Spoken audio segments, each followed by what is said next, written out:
This is Democracy Now!, democracynow.org, The War and Peace Report. I'm Amy Goodman. We go now to Denver, Colorado, where a mother of four is fighting against possible deportation by seeking sanctuary in a church. Jeanette Vizguera skipped a scheduled check-in with ICE officials and instead sought refuge in the First Unitarian Society Church, along with her four children, three of whom are U.S.-born.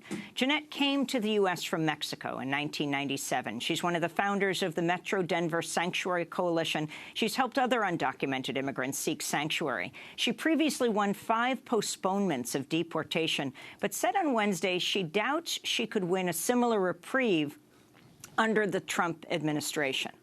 We interviewed her as soon as she went into the church 2 months ago. But this weekend, when I went to Denver, I visited Jeanette to follow up on how her stay has been. And I spoke to her, as well as her 10-year-old son, Roberto, at the church. I began by asking Roberto why his mother is staying in the church. She's in the church because there's these people, which are like a group of people named ICE, that she wanted to go to one of her, like, ¿cómo se llaman? Esos... ¿Cómo se llama cuando vas allá? Check-in? Yeah. On her checking, she tried to make some papers so she can stay here even longer. And then they denied it. But before she went to the checking, she decided to come here.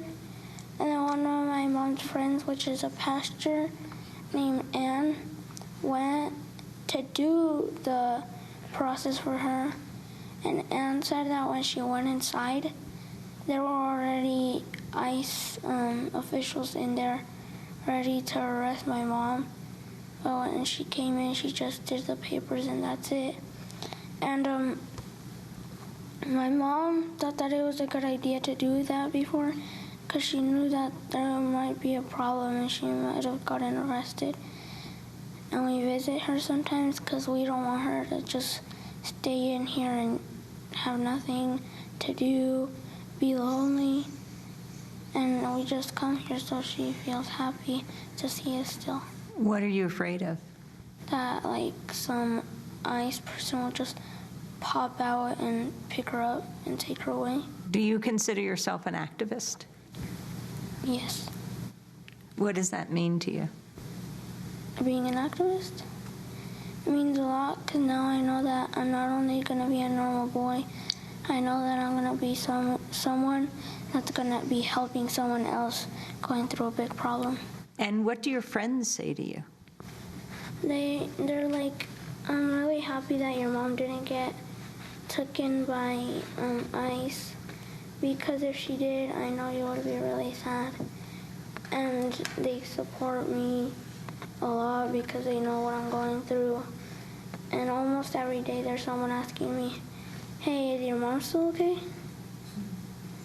And what do you tell them? She's fine.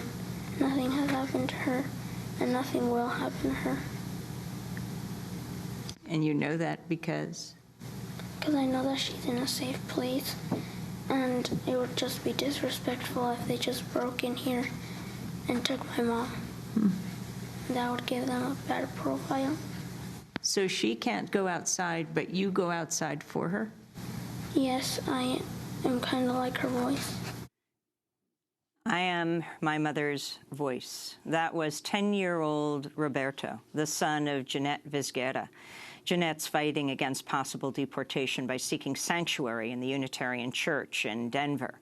When I talked to Roberto and Jeanette, they were also sitting with her 6-year-old daughter, Zuri.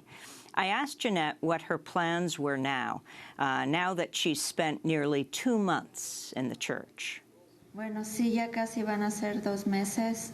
No he visto pasar el tiempo. Yeah, it has been almost 2 months. I haven't noticed it has been so long because I'm very busy. There is no plans going forward. We just need to wait. My lawyer is working really hard on my case, while at the same time I'm exploring some community-oriented strategies, because he is in charge of the legal aspect, and I, as an activist, am in charge of the community aspect. Yo he dicho que soy una persona que tiene mucha paciencia. So I can only wait. I have said that I am a very patient person. Pero espero poder ganarle al sistema. Are you prepared for ICE to come in at any time? Sí, tenemos un plan interno aquí en la iglesia y no solo en esta iglesia. Yes, we have an internal plan here at the church, and not only at this church, also at the church where Ingrid is, who is at the other church in Mountain View. She has been in sanctuary for over 3 months. Both churches are part of the Metro Denver Sanctuary Coalition, and each church has its own emergency plan. I am also prepared. Before coming here, I prepared a family plan in case ICE were to go to my house. Part of the plan with my children was that one of them would be filming and the other one would be calling people from a list that I gave them. And here, we have a similar plan. So I am prepared, and so are the people here. We hope that Donald Trump will respect these spaces. It would look wrong from a moral standpoint if he came after mothers who are just fighting for their families. Se vería mal si él llegara a sacarnos a madres que solo estamos luchando por nuestras familias. You are receiving death threats? Yeah.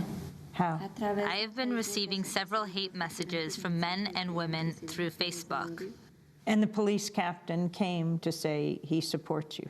Sí. Yes, they have come in person to offer support. They have asked us to keep a record if we see something weird on the street or if people send strong messages of hate against me on social media, because these people will suffer the consequences. How can people be supportive to you? What is most helpful to you?